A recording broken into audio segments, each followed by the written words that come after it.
ఓం అజ్ఞానతిమిరాంధస్య జ్ఞానాంజనశలాకయం చక్షురున్మీలితం యేన తస్మై శ్రీగురవే నమః. మూకం కరోతి వాచాలం అంగుం లంఘయతే గిరిం యత్కృపాతమహం వందే శ్రీగురుం దీనతారణం. ఆజానులంబితభుజం కనకావదాతౌ సంకీర్తనైకవితరౌ కమలాయతాక్షౌ విశ్వంభరౌ ద్విజవరౌ యుగధర్మపాలౌ వందే జగత్ప్రియకరౌ కరుణావతారం. వంశీవిభూషితకరాన్నవనీరదాభాత్ పీతాంబరాదరుణబింబఫలాధరోష్ఠాత్ పూర్ణేందుసుందరముఖాదరవిందనేత్రాత్ కృష్ణాత్ పరం కిమపి తత్వమహం న జానే. రాధే బృందావనాధీశే కరుణామృతవాహిని కృపయా నిజపాదాబ్జ దాస్యం మహ్యం ప్రదీయతాం.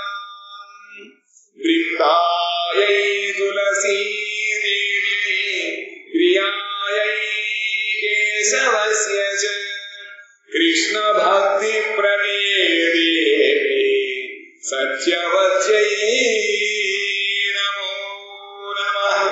నారాయణం నమస్కృత్య నరం చైవ నరోత్తమం దేవీం సరస్వతీం వ్యాసం తతో జయముదీరయేత్.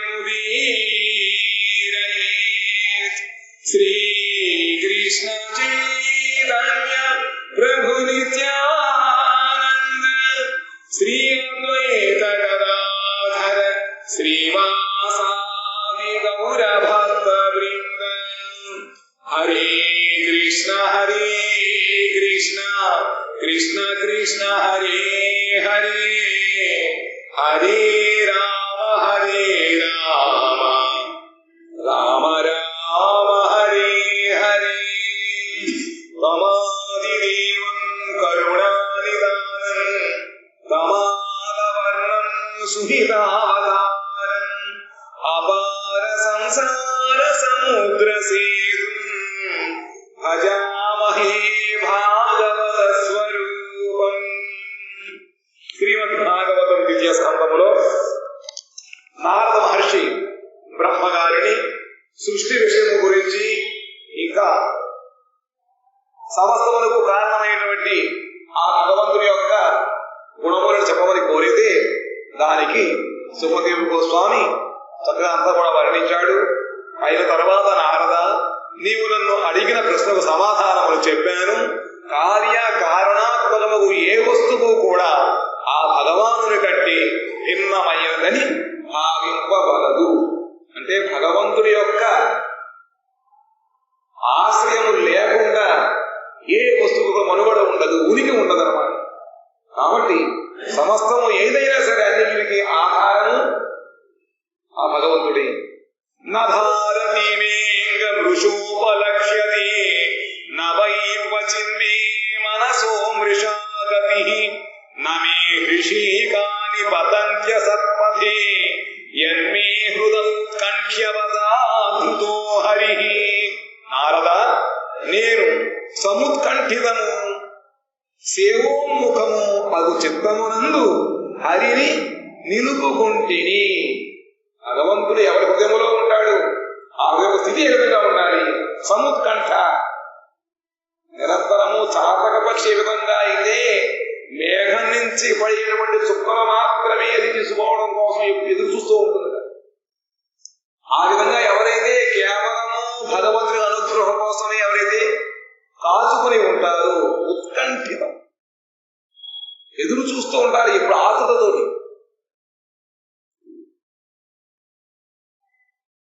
రెండవది సేవోన్ముఖం, సేవా ప్రవృత్తి ఉండాలి. ప్రతి జీవుడు భగవద్దాసుడే, కానీ ఆ దాస్యము మాయ యొక్క విక్షేప ఆవరణాత్మక శక్తుల ద్వారా ఆక్రాంతమైపోయి మన యొక్క దేహం ఒక సేవ కింద మనం మాత్రమే ఉన్నాం. ఆత్మసుఖం కూడా కోసుకుంటలేదు. కేవలము దైహిక మానసిక సుఖముల కోసమే ప్రాకులాడుతున్నాం.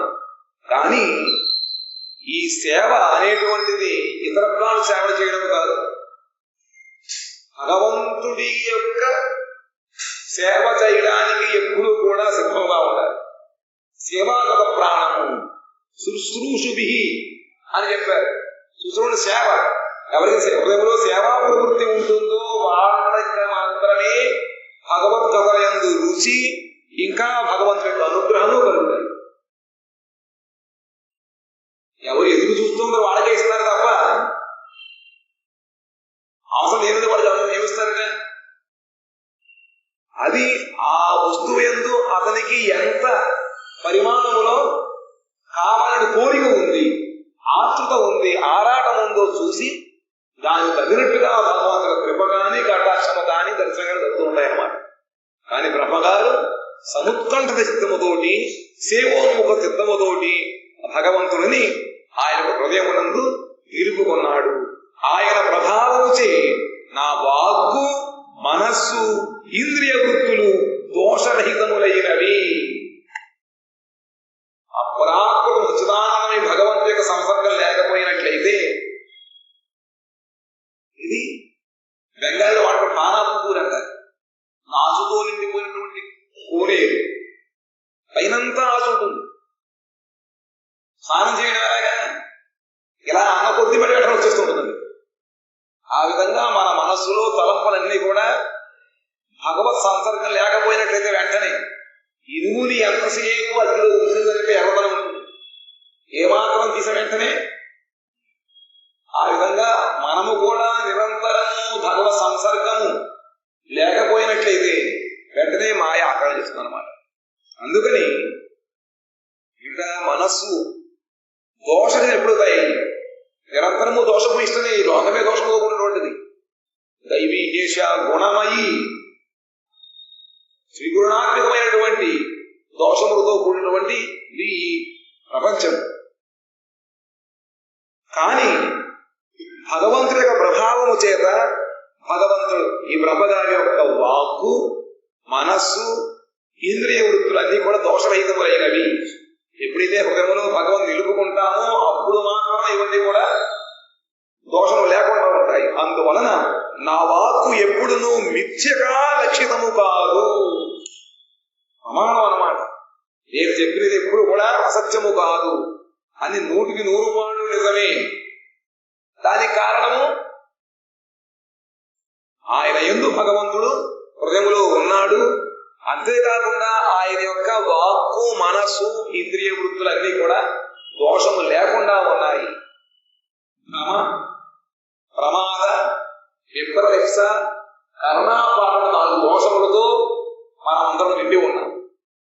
భ్రమ, ఒకదాని ఒకరి ఊళ్ళో ఉంటాం. చెప్పిన వస్తువు కూడా మన హృదయం, మన అర్థంలో ఒకటి. ప్రమాదము, అసావధానంగా ఉంటాం. కూర్చుంటాం, వింటూనే ఉంటాం. చెవులు వింటగా మనసు అక్కడ ఉండదు. ఏం విన్నామంటే ఏమో చూస్తాం. కళ్ళ నుంచి వెళ్ళిపోతూ ఉంటారు. ఆయన చూసామంటే చూస్తూనే ఉన్నారా. అటువంటి మన ఇంద్రియములు.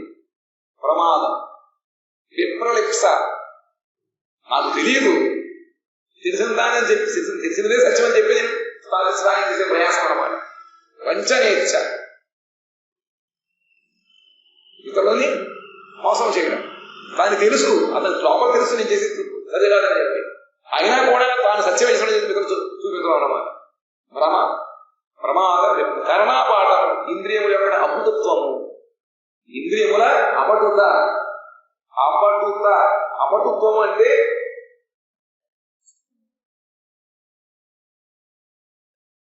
అంటే 10% దాని జ్ఞానాన్ని మనం తెలుసుకోలేకుండా ఉండడం.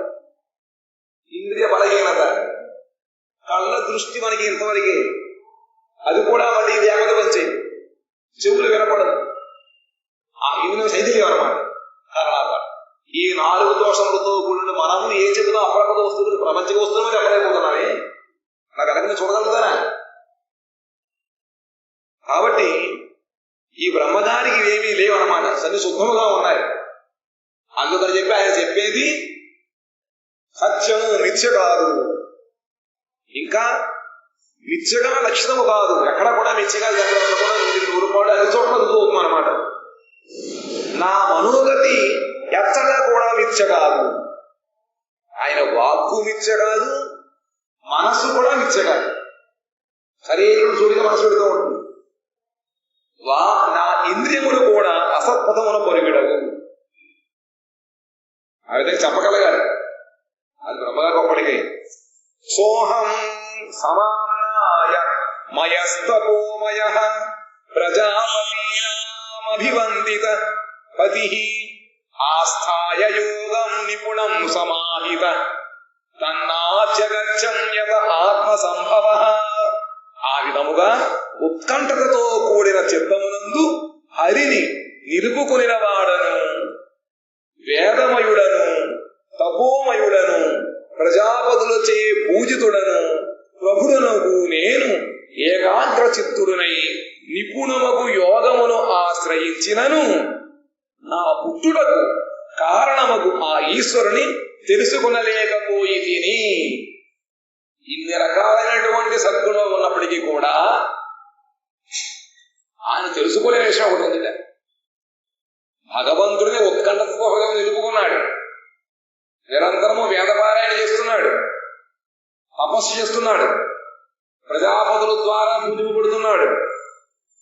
పైగా ప్రభువు దేనికి?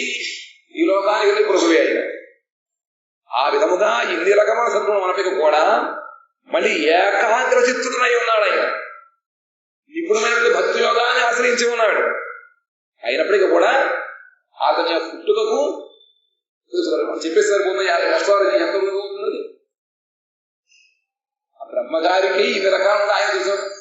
అటువంటి జ్ఞానములు వెంటనే కూడా త్రికాలికలు అవుతారు వాడు. అయినప్పటికీ తన పుట్టు కాలం తీసుకోలేకపోయాట. ఇక నా చేత సృష్టించబడిన జీవులు ఎట్లు ఆయన తెలుసుకుందరు? నేనే తెలుసుకోలేకపోయాని, నా ద్వారా సృష్టించబడిన వీడు తెలుసుకోగలుగుతారా? కాబట్టి నేను చెప్పిందే నిజం. వాడు దాన్ని ఆశ్రయించాలన్నమాట. ఆ మార్గం ద్వారా వాడు పయనిస్తూ ఉండాలి. నతోస్మ్యహం తచ్చరణం సమీయుషాం భవచ్చిదం స్వస్థయనం సుమంగళం యోగ్యాత్మమాయా విభవం చ పర్యగా యథానభ స్వాంతమథాపరీకృతః. శరణాగతులకు భక్తుల ప్రాపంచిక దుఃఖములను ఛేదించునదియు. అందరికీ ఉన్నాయి ప్రాపంచిక దుఃఖములు. ఆధ్యాత్మక, ఆది దైవిక, ఆది భౌతిక దుఃఖాలు ఉన్నాయి. అన్ని మూడులోనే రకరకాల బ్యాచ్లు. ప్రతి దుఃఖమే. దుఃఖాలయం వంటివి కలిగితే ఏది పేరు దుఃఖాలయమైంది. ఆ దుఃఖం ఉన్నాయన్నమాట. ఆ విధంగా ఎవరైతే భగవంతుడు శరణాగతులై ఉన్నారో అటువంటి వాళ్ళ యొక్క ప్రాపంచిక దుఃఖం చేస్తుంది.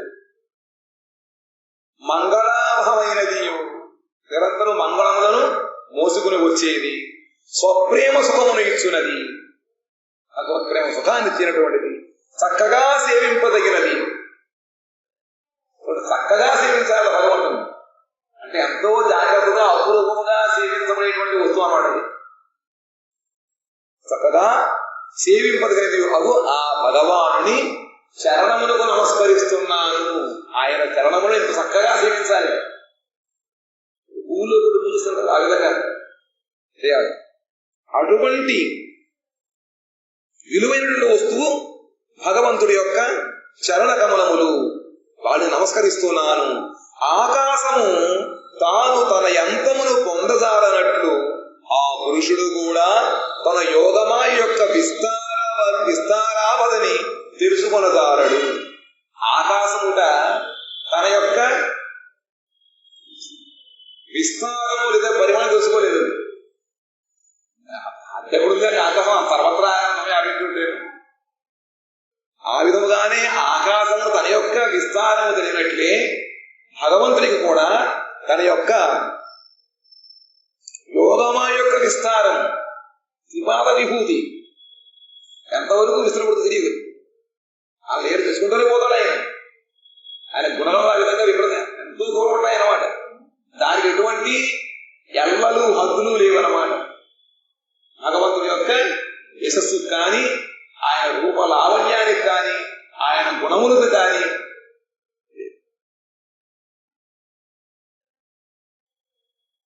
విస్తార. ఇక ఇతరులెట్లు ఎరుంగదారులు ఆయనే తెలుసుకోలేకపోతే మనకు చెప్పగలుగుతామా? బ్రహ్మాదులకైనా తెలియతరమా అన్నారు. నాహం నయూయం యద్రుదాం గతిం విదు నవామదేవ కిముదాపరేసురాః తన్మాయయా మోహిత బుద్ధయస్త్విదం వినిర్మితం చాత్మసమం విచక్ష్మహి. నేను అంటే బ్రహ్మగారు, నీవు, నారదుడు, రుద్రుడు ఆ పురుషుని పరమార్థ స్వరూపమును అంటే ఏకపాద విభూతిని కూడా తెలుసుకొనలేకపోయింది. ఏకపాద విభూతి అంటే విరచకు ఉన్నటువంటి సృష్టి అంతా కూడా అన్నమాట. ఇది ఏకపాద విభూతి. ఏకాంస్తేన స్థితో జగత్. అటువంటి దాని గురించి తెలుసుకోలేదు. ఇక త్రిపాద ఎవరు తెలుసుకున్నారు? త్రిపాద విభూతి. ఇక దేవతలు ఇతర దేవతలు ఏమి ఎరుగుతారుట? మోహిత చిత్తులమకు మనం ఈ ప్రపంచమును ఆయన మాయచే నిర్మితమైనదని తెలుసుకుంటేవి. మనం అందరూ మోహితులై ఉన్నాం. బ్రహ్మదిగం అందరూ కూడా మోహితులు ఉన్నారన్నమాట. మనం తెలుసుకున్నది ఏమిటంటే ఇదంతా కూడా భగవంతుడు మాయ ద్వారా నిర్మించడం తెలుసుకుంది. అదియును మన బుద్ధిని అనుసరించియే తెలుసుకుంటుంది. అది కూడా ఎవరెవరికి ఎంతెంత బుద్ధి బలమో అంతవరకు తెలుసుకుంటారు వాళ్ళు.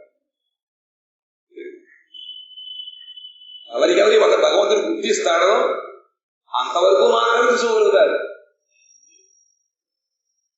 అది కూడా మళ్ళీ ఏనమాముపేంతిది. ఎవరైతే భగవంతుడిని శరణ పొంది దానికోసం ప్రయత్నిస్తూ ఉంటారో వాళ్ళకి ఎంతవరకు అవసరమో అంతవరకు చేస్తారు భగవంతుడు. ఎక్కువ ఇవ్వడు.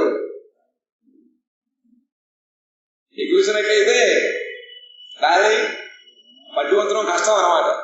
అందుకని వాడికి ఎంతవరకు అవసరమో అంతవరకు చేస్తాడు భగవంతుడు. అది కూడా తన యొక్క బుద్ధిని అనుసరించే మనం తెలుసుకుంటాం. చివరకు మనకు అర్థం అవుతుందో చాలా అర్థం అవుతుంది.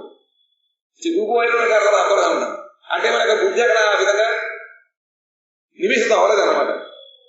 ఇక మన తెలియని వస్తువు అప్రాకృత వస్తువు మనం ఎలా తెలుసుకుంటామంటే యస్యావతార కర్మాణి గాయంతి స్మదాదయః నయం విదంతి తత్వేన తస్మై భగవతే నమః సయేష ఆద్య పురుష కల్పే కల్పే సృజత్యజః ఆత్మాత్మన్యాత్మానం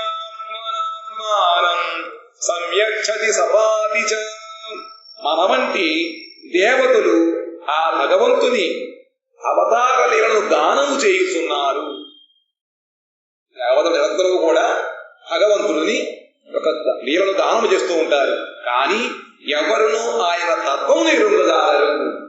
కీర్తన చేస్తూ ఉంటారు అన్నీ కూడా. కానీ తత్వత ఏమిటో తెలుసుకోవడం అది అందరి వల్ల కాదనమాట. చాలా కష్టం అది. అటువంటి భగవానుని స్వరూపమును గూర్చి ఏమో చెప్పుదును. అటువంటి భగవంతుడు గురించి అడిగిన ఏం చెప్పిన స్వరూపము కేవలము ఆయనకు నమస్కరించుతున్నాను. జన్మరహితుడు ఆద్యుడు అగు ఆ పురుషుడు ప్రతి కల్పమునందు తన్ను తాను సృజించుకొనుచున్నాడు, పాలించుకొనుచున్నాడు, సంపాదించుకొనుచున్నాడు. భగవంతుడు తనని తాను సృష్టించుకుంటున్నాడు. కానీ ఇష్ట ప్రకారమే అవతారములకు వచ్చినట్లయితే ఈ ప్రపంచ సృష్టి జరిగినా కూడా తను తానే పాలించుకుంటున్నాడు. అంటే ఇవన్నీ కూడా ఆయన యొక్క వస్తువులే.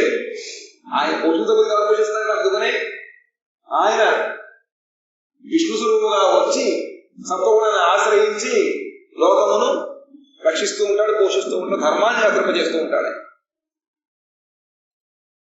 ఇంకా సంహరించుకొనుతున్నాడు.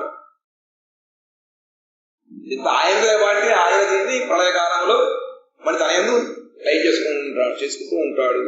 అంటే భగవంతుడు తన సంస్కృతి ఆయన పుట్టడం ఆయన అని కాదు, ఆయనదంతా కూడా సృష్టి ఆయనలో చేసుకుంటున్నాడు. కానీ సంహారం ఉండదు, ఆయనకి అంతర్ధానం ఉంటుంది.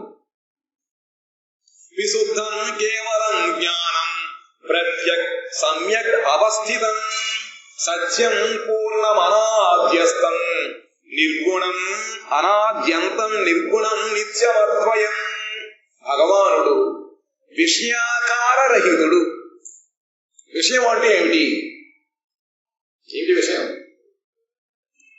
విషయం అంటే త్రిగుణమైన వస్తువు, ప్రపంచ అంతర్భుక్తమైనటువంటి విషయం. మనకన్నా అదేగా ఇవి విషయాలు ఏమిటి?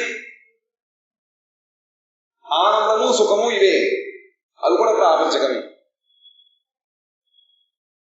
అటువంటి విషయములకు ఆకారము ఉండేటువంటి కాదు, అంటే ప్రాపంచక ఆకారము లేనివాడు. విషయాకారం అంటే ప్రాపంచక ఆకారము లేనివాడు, కేవలము జ్ఞాన స్వరూపుడు. అజ్ఞానం ఏముంది? శుద్ధ చిన్మయ జ్ఞానము పరిపూర్ణంగా ఉంటుంది. అందరి యందు విరాజిల్లేవాడు. విధంగా మనవి కూడా ఆయన అందరి యందు ఉంటాడు. ఆయన కాకపోతే మనం ఉండగలుగుతామని. సత్యమైన వాడు, ఎప్పుడూ నిరసత్యం, త్రికారహస్యుడు. ఆయన భూత భవిష్యత్ వర్తమానములందు ఎల్లప్పుడూ అంతటా ఉండేటువంటి వాడే. సందేహాదిరహితుడు. సందేహాలు ఉండవు. ఆయన చెప్పిన సందేహం ఉండదు, ఆయనకు సందేహం ఉండదు. భగవంతుడు ఉన్నాడా ఈడ అవునా సందేహాలు ఉండవు. చెప్పిందంత ఉన్నాడంటే ఇన్నగలందులేడు సత్యం అంతా ఉన్నాడు అది ఉన్నాడా లేదా సందేహం అక్కర్లేదు. అంత చక్కగా ఆయన చెప్పింది ముమ్మాడి చేస్తాడు. ఆయన సత్య సంకల్పుడు, సత్య ప్రవర్తనుడు ఉండేవాడు. సందేహాదిరహితుడు, నిర్గుణుడు, ప్రాపంచిక సత్వరజతమో గుణములు లేనటువంటి వాడు, స్థిరుడు, ఎల్లప్పుడూ ఒకే విధముగా ఉండేవాడు, స్థిరమైన వాడు, చ్యుతుడు కాదు, అచ్యుతుడు, జనన మరణ రహితుడు. ఆయనకి మరణగా పుట్టుకలు కానీ వెళ్ళిపోవడం ఏమి ఉండవు అన్నమాట. ఇంకా నిత్యుడు, పూర్ణుడు, ద్వితీయ వస్తువు లేనివాడు, అద్వితీయుడు అంటారు భగవంతుడు. భగవంతుడు లాంటి ఉండదు ఏమడు. మహాత్ములు భగవంతుడిని నాయన నీలాంటి కొడుకు రావాలన్నారు. నా లాంటి లేవు ఏమిటని చెప్పి ఆయనే మిత్రులుగా ఉంటారు. కాబట్టి ఇక ద్వితీయ వస్తువు లేదన్నారు. మరి ఇవన్నీ ఏమిటండి? ఇవన్నీ భగవంతుడి యొక్క సమస్త శక్తి, మాయాశక్తి ద్వారా వచ్చేటువంటి పరిణామం. శుద్ధమై పురుష భగవంతుడు ఒక్కడే, ఆయనే ప్రభు అన్నమాట. మరి ఒక్కడే ఇన్ని రకాల అవతారాలు ఏంటండి ఇది చూపిస్తున్నారు మీరు అంటే ఆయనే సమయ సందర్భాన్ని అనుసరించి ధర్మాన్ని రక్షించడం కోసం, లోకం యొక్క మనుగడ సాగించడం కోసం, అంతకన్నా ముఖ్యమైనది ఏ భక్తులు ఏ విధంగా అయితే ఆయన దర్శించాలని అనుకుంటున్నారో వాళ్ళకి ఆయన దర్శనం కోసం అని ఏ యథామాం ప్రపంచంతే తామస్తయు భజామ్యం అని చెప్పి ఆయన అవతరిస్తుంటూ ఉంటారు తప్ప విచిత్ర వైచిత్ర యొక్క సంపద చూపించడం కోసం ఆయన అవతారం అన్నీ ఉంటాయి. ఈ తెలియకుండా మనం ఏమో ఏదో రకరకాలు అనుకుంటూ ఉంటాం. కానీ భగవంతుడు మాత్రమని ద్వితీయ వస్తులేవాడు. భగవానుని నిర్విశేష రూపము ఉపాధి శూన్యమగుట వలన విశుద్ధమైనది.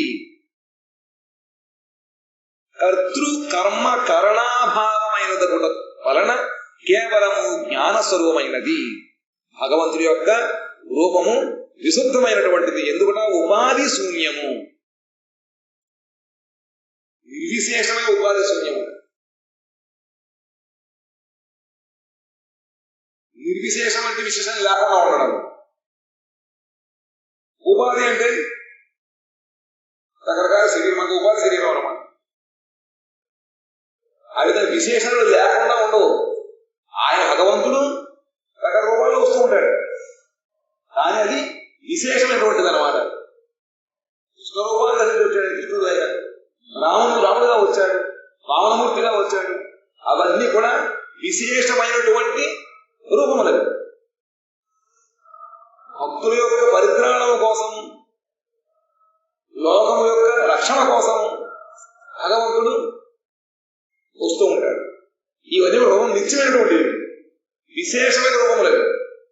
ఆ విశేషం అంటే అక్కడ భగవంతుడు భక్తుల యొక్క ప్రార్థన కోసము లేదా అసురుల యొక్క సంహారము కోసము విశేషముగా వాళ్ళకి వచ్చిన వర్ణములను దృష్టిలో పెట్టుకుని ఆ వరములిచ్చిన వాళ్ళ యొక్క మాట తప్పకుండా ఉండడము రక్షించాలి, తాను తప్పని చూపించాలి. ఇవన్నీ దృష్టిలో పెట్టుకోసం ఆయన విశేష రూపం ఉన్నాయి. నరసింహస్వామి రూపం అవతరించాడు ఆయన.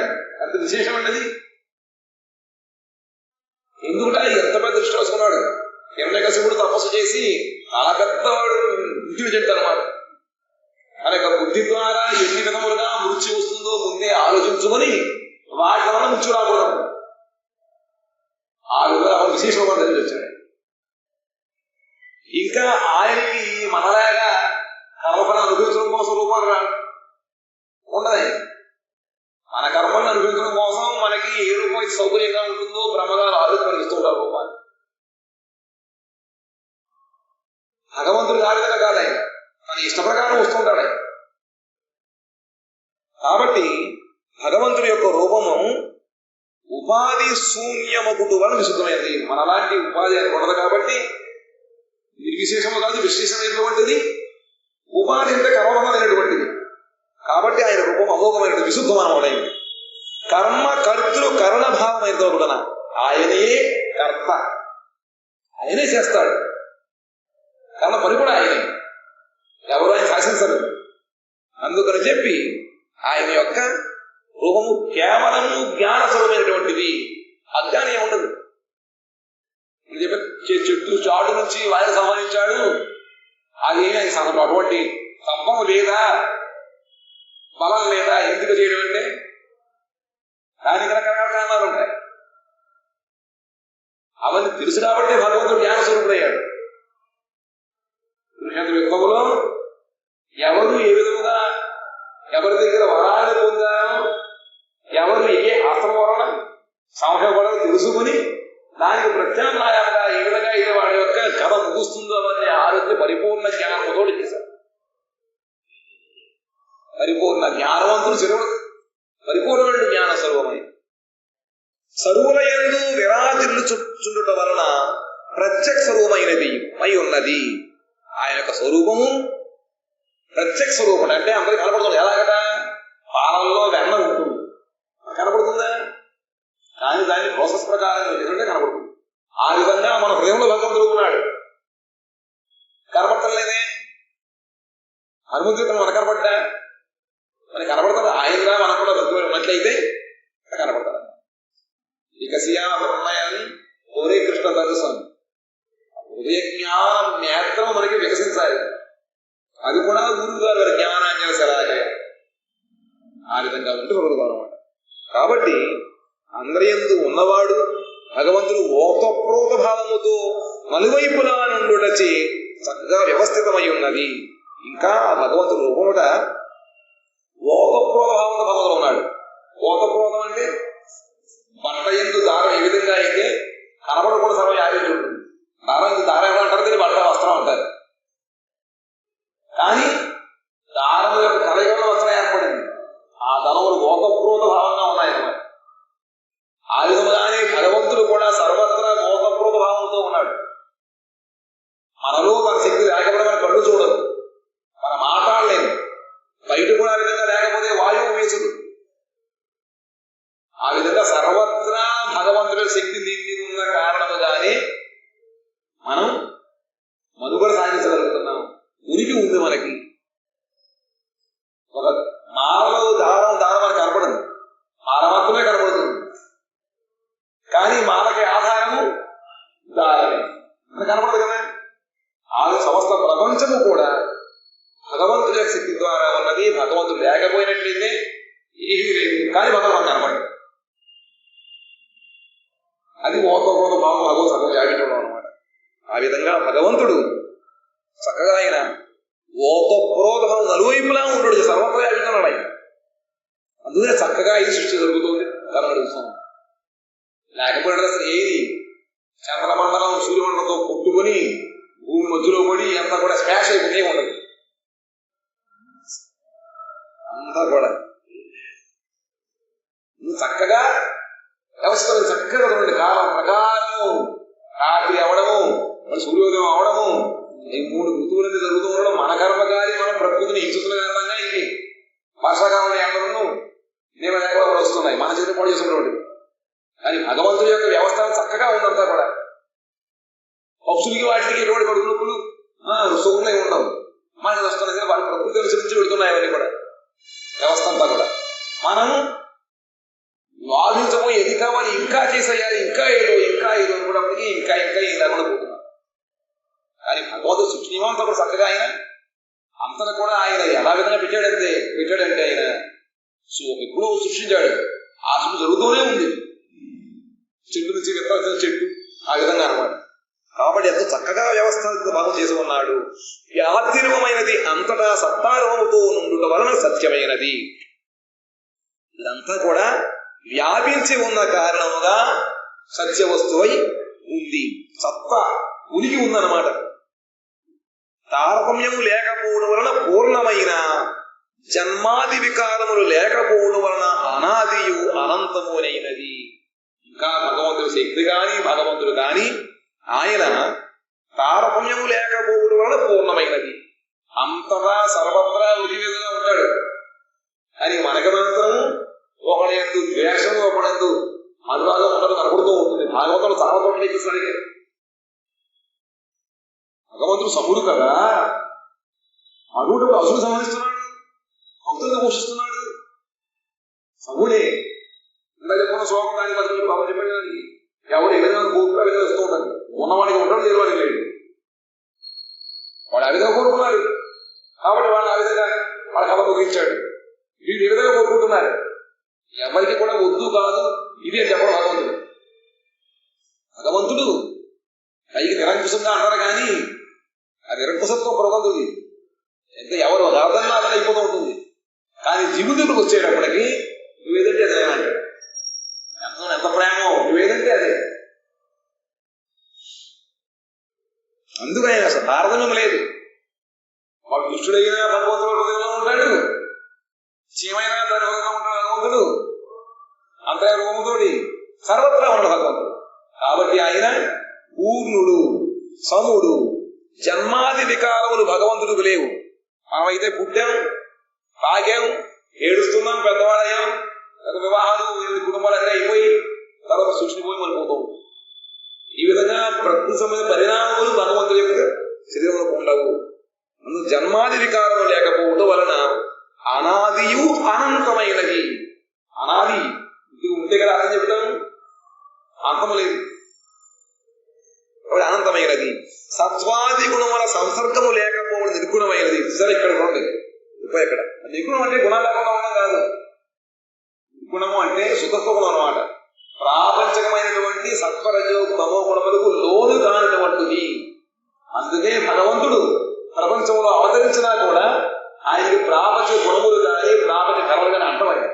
దీనికి ఉదాహరణ తైలపాయి అంటారు. సంస్కృతంలో ఒక పురుగు పేరు తైలపాయి. కుమ్మరిపురుగండి. దాని యొక్క శరీరం ఒక దగ్గర వాడతాం ఎప్పుడు కూడా దూరన్నట్టుగా పేరుపై బురద దొరికిపోతుంది. దానికి బురద ఒక బిందు కూడా అంటదు. అదొకటి తైలపాయి అనేటువంటి కీటకం వలె భగవంతుడు ప్రపంచంలో అవతరించినా కూడా భగవంతుడికి ప్రాపంచకమైన కర్మ కానీ గుణముల కానీ ఏమీ అంటాం. కాబట్టి ఆయన నిరుకుడు అంటే గుణము లేవని కాదు. సంస్కృతంలో నిచ్చెన తెలుసా? నిచ్చెన వీటిని చక్కగా ఒకే గ్యాప్ తోటి అన్ని చక్కగా సర్ది ఉంటారు వాళ్ళకి. నీటి మిశ్రేణి అంటే మిశ్రేణి అలా నీ అనుకుంటే లేదు అనుకుంటా ఉంటాము. మిశ్రేణి అంటే చక్కగా శ్రేణులు అమర్చి ఉండబడేటువంటి ఒక వస్తువు. నిర్గుణుడు అంటే సకల మంగళ గుణములు చక్కగా అందులో పేర్కొనడం ఒక ఆయన అన్నమాట. నిర్గుణుడు అంటే భగవంతుడి యొక్క పేరు దాని కదనమాట. విశేషమైన గుణములన్నీ కూడా చక్కగా పొందుపరచబడి ఉంటాయి ఆయనలో. ఇది ఒకటి. ఇంకొకటి ప్రాపంచ గుణ రహితుడు నిర్గుణుడు అంటే. ఇంకా సర్వకాలములందు ఒకే రూపంతో ఉండడం వలన నిత్యమైనది. ఎల్లప్పుడూ భగవంతుడు ఒకే రూపంగా ఉంటాడు. రాముడు కాని కృష్ణుడు కాని మీసాలు రావడం గడ్డాలు రావడం అదే ఉండవు. నవయవనుడు ఎప్పుడు కూడా ఆయన నవకిశోరుడు భగవంతుడు. దాని ఎందు ద్వితీయ వస్తువు లేకపోవడం అద్వయమైనది. భగవంతుడికి వేరే వస్తువు ఏముండదన్నమాట. శుద్ధ శమయ రూపుడు. అందుకని అద్వయమే. చూడండి ఎంత చక్కగా ఈ పద్యం యొక్క శ్లోకం యొక్క అర్థాన్ని వివరించారు మనకి. ఋషి విదంతి మునయ ప్రశాంతాత్మేంద్రియాశయా యదా తదేవా సత్కర్మై స్థిరోధీయేత విప్లుతం. సత్పర్కై దేవర్షి ప్రసన్నములైన దేహములు ఇంద్రియములు మనస్సు గల మునులే భగవతత్వమును తెలుసుకొనజాలుదురు. ఈ విధంగా అయితే కదలిక లేనటువంటి నీళ్ళల్లో మన ప్రతిబింబం కనబడుతూ ఉంటుందో, కదలిక లేనటువంటి నీళ్ళలో మన ప్రతిబింబం కనబడుతూ ఉంటుందో, ఆ విధముగానే ఎవరికైతే వాళ్ళ యొక్క ఇంద్రియములు దేహము అని కూడా ప్రసన్నమై ఉంటాయో వాళ్ళ అటువంటి భక్తులకు మాత్రమే భగవతత్వం తెలుసుకో. కానీ మనకి ఎప్పుడు లోపల ఎన్ని రకాల యావగేషన్స్ ఎప్పుడు కూడా లోపల ఏదో ఒక మనల్ని కదలిక చేస్తూ ఉంటుంది. నిశ్చయం ఎక్కడ ఉంటుంది. కాబట్టి రకరకాలమైనటువంటి ఇంద్రియములు దేహముల ద్వారా మనము ప్రసన్నత లేకుండా ఏదో లోటు, ఏదో కావాలి, ఏదో పొరుగు తర్వాత మనం ఏం చూస్తున్నాడే. అందుకనే మనెవరో మనకు తెలియట్లే. ఈ మనిషి పూర్వ మండి చేసుకుంటూ పోతూ ఉండడమే అలా అయిపోతాం. కానీ చక్కగా ఎవరివైతే ఇంద్రియములు మనస్సులు చక్కగా ఎలా ఉండాలి, ప్రసన్నంగా ఉండాలి. ప్రసన్నత ఎంతో అవసరం వాళ్ళకి తెలుస్తుంది. కుతర్కములు పరివ్యాప్తమైనప్పుడు ఆ భగవద్గీత తిరోహితమగు. కుతర్కముల ద్వారా గనక పరివ్యాప్తం అయిపోతారు. అన్ని ప్రతిదీ ఒక పక్కన అన్ని అనుమానాలు అన్ని కూడా ప్రతికుండా వాళ్ళవలే. ఇదేముంది అక్కడ ఒక్కసారి ఏమో ఉప్పు అంటే అంతవరకు పడిపోతేమో ఎక్కడ ఇరుగుతుంది. అంతవరకు మనం కనపడింది. మన చెమట బిందు పడిందో లేకపోతే ఉప్పు గాలి కలిగిందో వెంటనే తిరోహితం అయిపోయింది. అక్కడ కనపడదు. అక్కడికి పోయిందా అక్కడే ఉంది కానీ కనపడదు. తర్కము లేకుండా తత్వోపతిష్టానాత్. తర్కము ద్వారా తత్వాన్ని తెలియసుకోలేదు. ఆ భగవద్గీత అక్కడ తత్వమే అందులో కనపడేదే వాడికి మాయమైపోతుంది అనమాట. ఆద్యోవతార పురుష పరస్యకార స్వభావ సదసన్మనస్య ద్రవ్యం వికారో గుణ ఇంద్రియాణి విరాట్ స్వరాట్ స్థాన్సు చరిష్ణు భూమ్నః. ప్రకృతి ప్రవర్తకుడు కారణార్ణవసాయినగు పురుషుడు పరవ్యోమాధిపతియగు పరమ ప్రభువుని ప్రథమావతారము. ఎక్కడున్నాయండి ఇవన్నీ అంటూ ఉంటారు. అవతలు ఎక్కడ చెప్పారండి? భాగవత ప్రమాణం. అందుకనే మహాపురు భాగవత ప్రమాణంగా తీసుకున్నారు. ఏమంటున్నారు? ప్రకృతి ప్రవర్తకుడు. ప్రకృతి ఎవరు ప్రవర్తన చేశారు? మనం చెప్పారు కారణార్ణవసాయి కారణసముద్రంలో పడుకున్నప్పుడు ఒక్కసారి చూస్తే ఆ కారణ సముద్రంలో నుంచి మహతత్వం పుట్టుకొచ్చింది. కాబట్టి ప్రకృతి సూచకత ఎవరు అంటే కారణార్ణవసాయి విష్ణువు. కారణ సముద్రములు ఆయన కొడుకుని ఉంటూ ఉంటాడు. పురుషుడు పరవ్యోమాధిపతి యొక్క పరమ విభుని ప్రథమావతారము. ఆ భగవంతుడి యొక్క ప్రథమావతారము కారణార్ణవసాయి విష్ణువు. పురుషావతారం అంటూ ఉంటారు.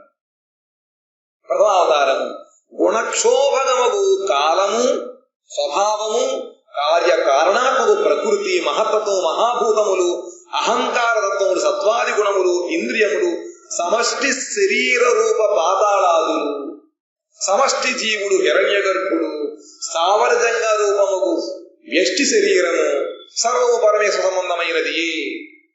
పరమేశ్వర సంబంధం మనుషుడు కాదు, పరమేశ్వర సంబంధమైనది, ఇది కూడా ఆయనవే. జగమున నీది కానిది ఏది.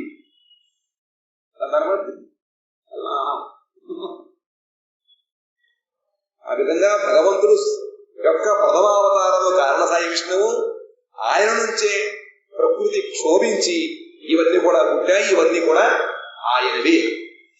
సమష్టి వ్యష్టి, సర్వలోకములు, సర్వ ప్రకృతి, మళ్ళీ వేరుగా ఉన్నటువంటి సకల ప్రాణులు ఇది కూడా.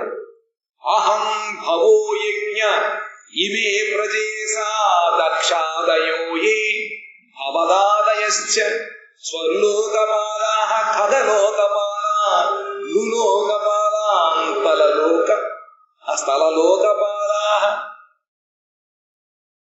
ఇదంతా కూడా చక్కగా కృష్ణదాస్ కవిరాజు కోసంరావు చరితామృతములో అందించారన్నమాట. ఇందులో కాస్త వర్ణనేమని కొంచెం పట్టుకోవడం కష్టం అవుతూ ఉంటుంది. ఆయన మాత్రం అంతా కూడా ఇందులో ఈ తత్వాన్ని చెప్పారు.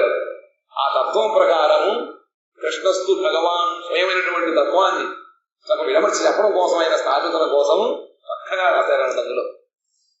ఇంకా నేను అంటే బ్రహ్మగారు ఇదంతా ఎవరు చెప్తున్నారు? అది ఎవరు చెప్తున్నారు? ఆయన చెప్పినట్టుగా నైమిసాన క్షేత్రములో సౌనకాది ఋషులకు సూత గోస్వామి చెబుతున్నారు. బ్రహ్మగారు రుద్రుడు విష్ణువు దక్షాది ప్రజాపతులు.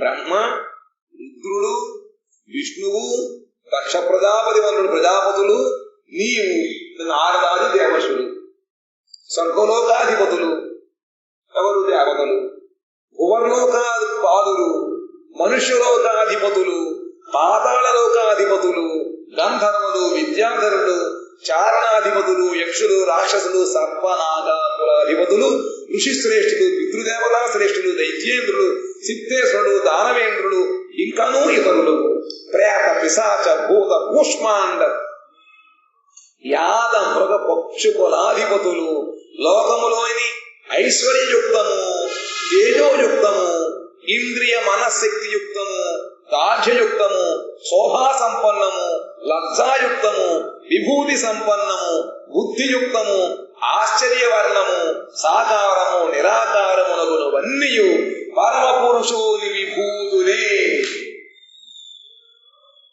ఈత అధ్యాయం చెబుతూ అథవా బహునైతేన కిం జ్ఞాతేన తవార్జున, ఇక్కడ విధి ఏ లాభమయ్యా? ఏకాం సేనస్తు జగత్, నీ ఆ యొక్క ఏకపాద విభూతి ద్వారా ఇదంతా కూడా సృష్టింపబడి ఉంది తెలుసుకో. విభూతి మత్సత్వం చెప్పుకొచ్చారని ఎక్కడెక్కడ గొప్ప గొప్ప అనుభవాలు ఉంటూ ఉంటాయో, గొప్ప సంపదలు ఉంటాయో, గొప్ప మహత్యము వాడు ఏదంటారు వండర్స్ ఉంటాయో, అవన్నీ కూడా భగవంతుడి యొక్క శక్తి అని తెలుసుకోవాలి. ఇదంటే పరమకృష్ణుడికి విభూతులు తెలుసుకోమన్నారు.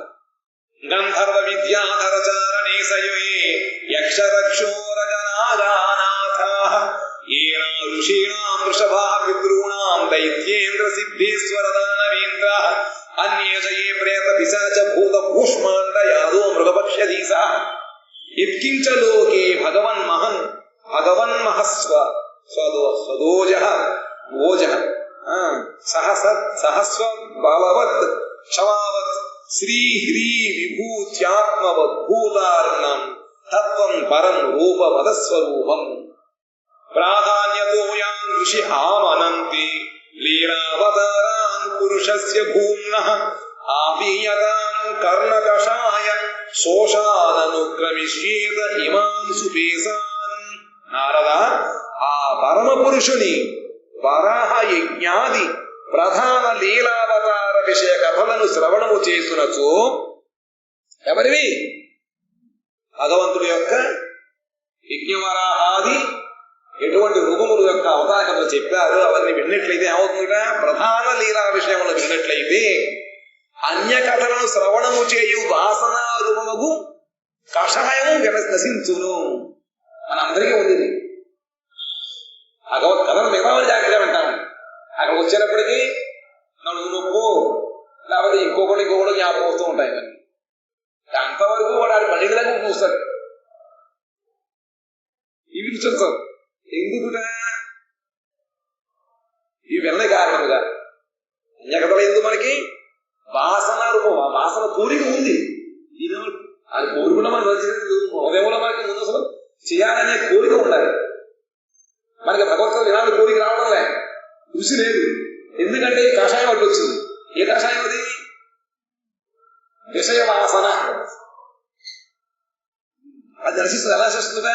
ఇదే నశిస్తుంది. ఇదే కానీ అది పోదు, వాసన పోదన్నమాట.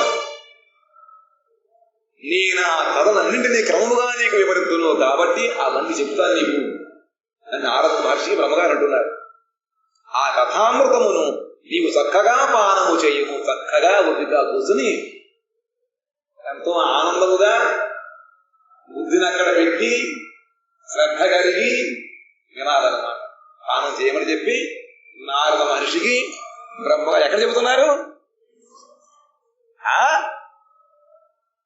బ్రహ్మగారు నారదు ఎక్కడ చెబుతున్నాడు? బ్రహ్మగారు ఉండే చోట ఎక్కడ?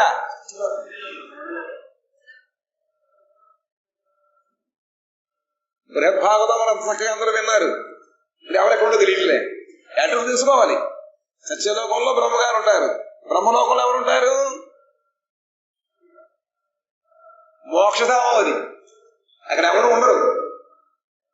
అంతా కూడా కాంతిగాను లేకపోతే నల్లగాను ఉంటున్నారు. ఎవరైతే భగవంతుడి చేతిలో మరణించారో లేదా మోక్షం కోరుకుంటూ ఉంటారో బ్రహ్మ సాహిత్యం వాళ్ళకి కడతారు అన్నమాట. అది బ్రహ్మలోకము. బ్రహ్మగారి ఉండే లోకము సత్యలోకము. మనం ఉండే ఊరి పేరేం పేరు? మనం ఉండే ఊరి పేరేం పేరు? ఊరు. హరే కృష్ణ. ఆ విధంగా భగవంతుడు ఇంకా కథామృతాన్ని చక్కగా నారద మహర్షికి బ్రహ్మల సత్యలోకంలో చెబుతున్నారు. ఇది శ్రీమద్భాగవతే మహాపురాణే బ్రహ్మసూత్ర భాష్యే పారమహంస్యాం సంహితాయాం వైయాసిక్యాం ద్వితీయ స్కందే బ్రహ్మ నారద సంవాదే పురుష విభూతి వర్ణనం నామ షష్ఠోధ్యాయః. వాంఛాకల్పతరుభ్యశ్చ కృపా సింధుభ్యేవ పతితానాం పావనేభ్యో వైష్ణవేభ్యో నమో నమః. రావణ నుంచి భగవత్ యొక్క లీలావతార వర్ణనం. విశేషముగా ఎల్లుండి మన గౌడీయ మఠముల యొక్క ప్రతిష్టాత ఓం విష్ణుపాద అష్టోత్తరశత శ్రీ శ్రీమద్ భక్తి సిద్ధాంత సరస్వతి కోస మహోదయుల యొక్క ఆవిర్భావ తిథి మహా అనుష్ఠానం. కాబట్టి రేపు సాయంత్రం నుంచి మనం ప్రభుపాదుల వారి యొక్క వాక్యామృతము, ఆయన ఎంతో మంది సంపదనిచ్చారు. వినడానికి ఇల్లే కాకుండా వినడానికి కథలు కూడా ఇచ్చారన్నమాట. అవన్నీ కొంచెం కొంచెము మానవుల ద్వారా మనం విందాం. కాబట్టి అందులో కూడా ఎందుకంటే భగవద్ గుణములు భగవత్ కథలు ఎంత గొప్పవో ఎంత ముఖ్యమైనవో అంతే ముఖ్యమైనటువంటి భాగవతోత్తమ కథలు కూడా. కాబట్టి మహనీయుల కథలు విన్నట్లయితే వాళ్ళ యందు మనకి శ్రద్ధ ఏర్పడుతుంది, మనకు అనుగ్రహం కలుగుతుంది. ఆయన యొక్క ఇల్లంతా కూడా మనం ఇంట్లో ఉంటున్నాం కాబట్టి వారిగా చక్కగా మనం కర్మముల ద్వారా సేవిద్దాం. కాబట్టి అందరూ కూడా చక్కగా వచ్చి వాంఛాకల్పతరుభ్యశ్చ కృపా సింధుభ్యేవ చ పతితానాం పావనేభ్యో వైష్ణవేభ్యో నమో నమః.